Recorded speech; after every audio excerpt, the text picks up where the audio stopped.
Good afternoon. Welcome to Rome.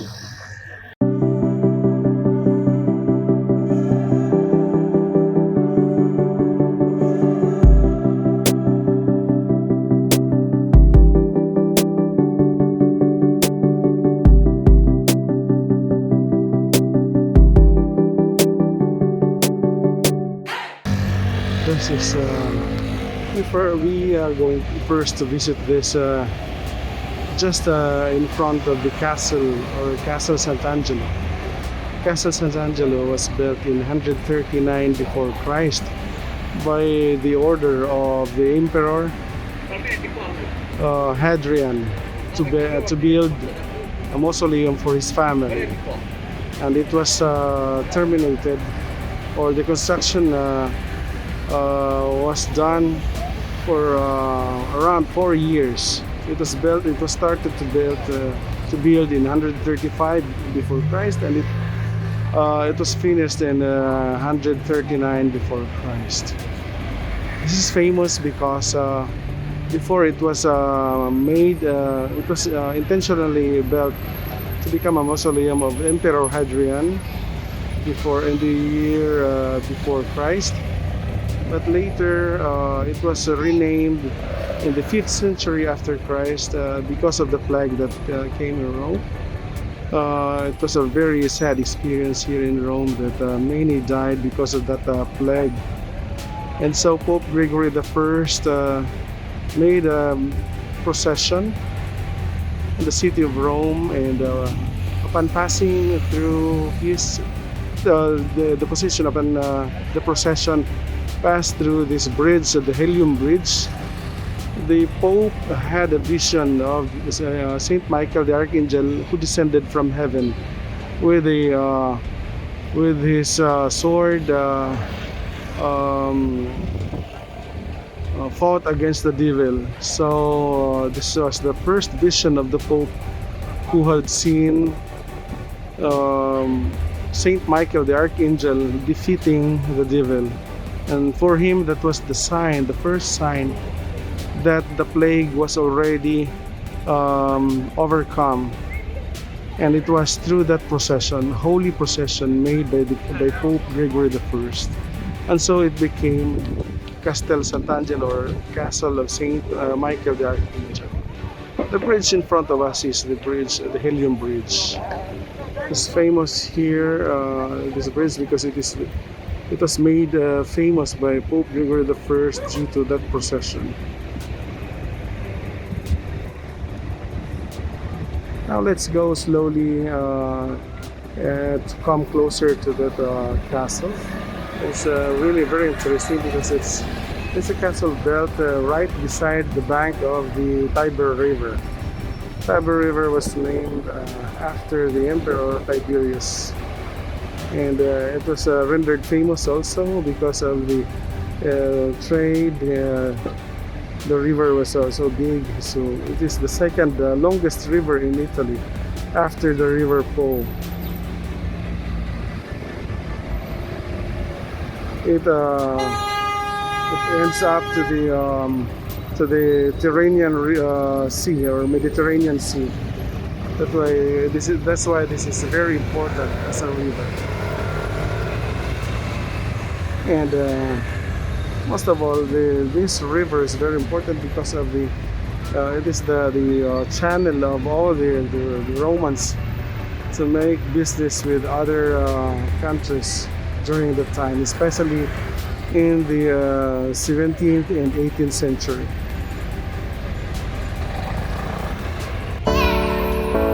This is the Helium Bridge, or the so-called Ponte Helio.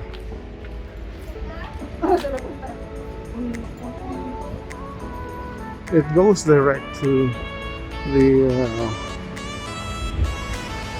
the Castel Sant'Angelo. Castel Sant'Angelo was the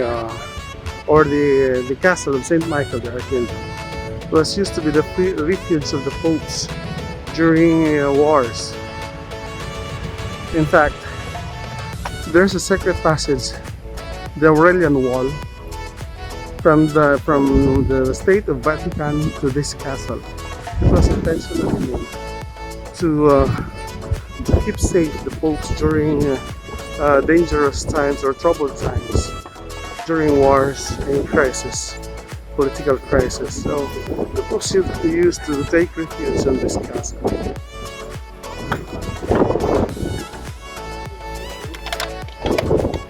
And what you can see here is the Tiber River. This is the Tiber River. You can see here, it's a beautiful river. It's a wide river, and there are cruises here around the Tiber River from the north, from the south to the north. It ends up to the commune of or the municipality of Austria. It is the second longest river in Italy after the River Po. Here, and so here is the castle, and it became also a museum. There are many artifacts or relics in this museum. Before the 20th century, it was taken care of by the Vatican State, and after during the 20th century, it started to be taken care of by the state of Italy. It is a beautiful bridge that unites from one end to the center of the city of Rome, and the connection to the Vatican State through the street or the Reconciliation Street or Via della Conciliazione. When I arrived here in Rome some 30 years ago, the front of this castle was still accessible to transportation, private or public transportation, and it was a very peaceful area. Now it's still very peaceful, but no more transportation is allowed here, and this is all for those interested to walk or to all dedicated to tourism here. And it's safer to walk right now, especially during this period. And I'm so glad, because my first job when I left the seminary was a tourist guide here. I was officially a tourist guide here in Rome as a part-time job that I had before, and I'm glad that the pandemic is almost over, because as you can see, there are already some tourists around. There are already some visitors in this castle. It is important to see some visitors interested to visit again the city of Rome. You know, the city of Rome is one of the most important cities in the world, as to history shows that it really contributes to the history of mankind.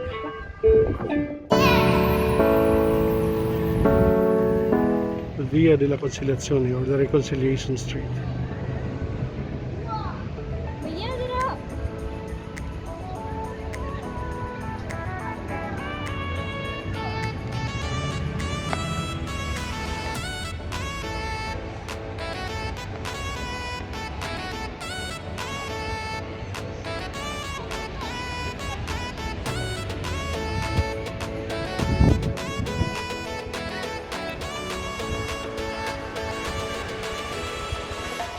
And the Basilica of St. Peter's Square. This is the colonnade of the St. Peter Square, and this is the Basilica of St. Peter.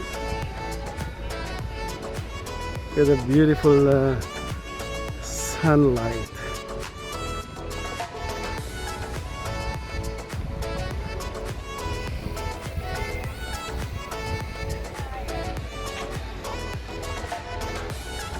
Here's the Basilica of St. Peter. It's It's not well focused because of the sun, facing the sun. The transfer was moved to another place to take best picture of the Basilica of St. Peter, one of the best pictures. Yes, we are just here inside the St. Peter Square, and what you can see here is the Papal's Palace. This is the residence of the Pope. This is the usual residence of the Pope. What you can see here, the first 5 windows from the right, the highest floor is the normal residence of the Pope. But Pope Francis chose not to stay in this palace, and he's staying now at the Santa Marta, just right inside the compound of the Vatican City, the Vatican State. What you can see in front of us is the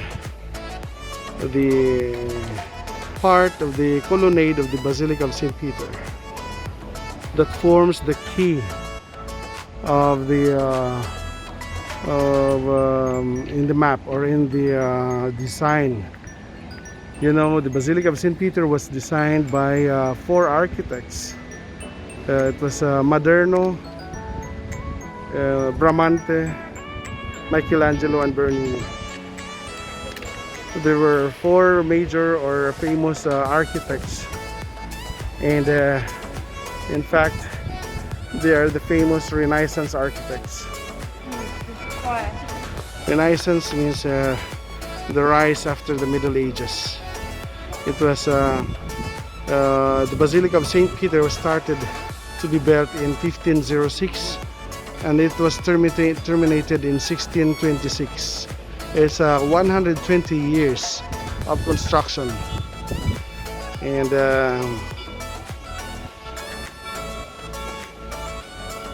here is the obelisk. Originally, the obelisk was placed as the facing the Basilica of St. Peter at the left side of the Basilica, because it was placed at the playground of Emperor Nero. And during the time of Emperor Constantine, it was transferred here because the original Basilica of St. Peter was built at the time of Emperor Constantine, and that was in the 4th century, almost exactly at 324 AD. The colonnade was designed and built by Bernini. It was perfectly designed by an architect of the Renaissance period called Gian Lorenzo Bernini, and it was, I think, if I'm not mistaken, it's 240 columns. That's the right side of the colonnade, and the left side is just right here. I will show you. I am just here on the opposite side of the St. Peter Square. And so this is the part of the colonnade here, right here. What you can see here is the center of the right side of the colonnade of the St. Peter Square. It will show. I will show you that this is the center of the colonnade of the of this part, the right side, the right part of the colonnade of the St. Peter's Square. Here you can see. As you can see now, it's you can see the exact colonnade, the perfect center of the colonnade, because you can see only one columns in front, as if there are only one single column here, but actually there are 4 columns here. I will show you at the opposite side of the St. Peter Square that there are 4 columns in the colonnade. You see, there are 4 different columns here. I will show you there.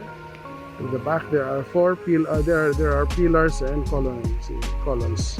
See, but here in this side,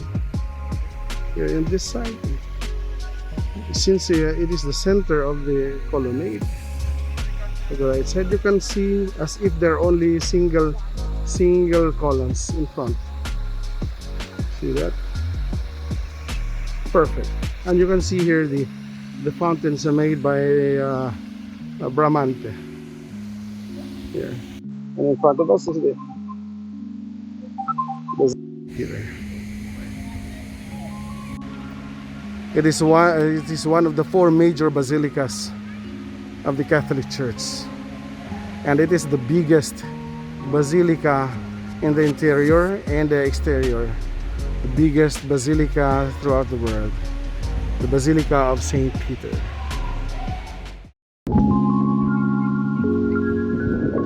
This is the right side of the Basilica of St. Peter, and as you can see here, this is the entrance to the Vatican State with the Swiss guards. And here,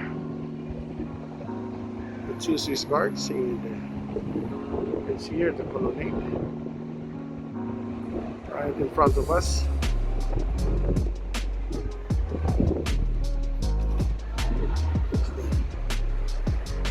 We're outside the colonnade of the Basilica of St. Peter.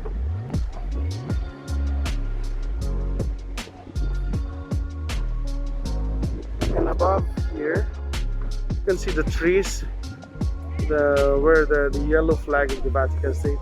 Above is the university, or the Pontifical University of Pope Urban, or Urbaniana, Pontificia Università Urbaniana, where I used to study there philosophy and theology for my priesthood studies. And I can still remember the days, my first days here in Rome, where I spent my philosophical and theological studies.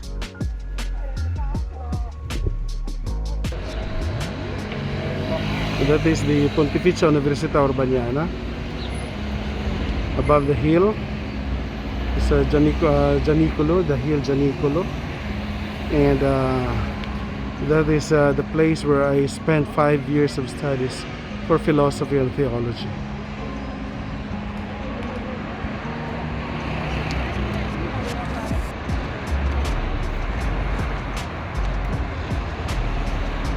Pope Urban Pontifical University, or Pontificia Università Urbaniana of the Vatican City, Vatican State.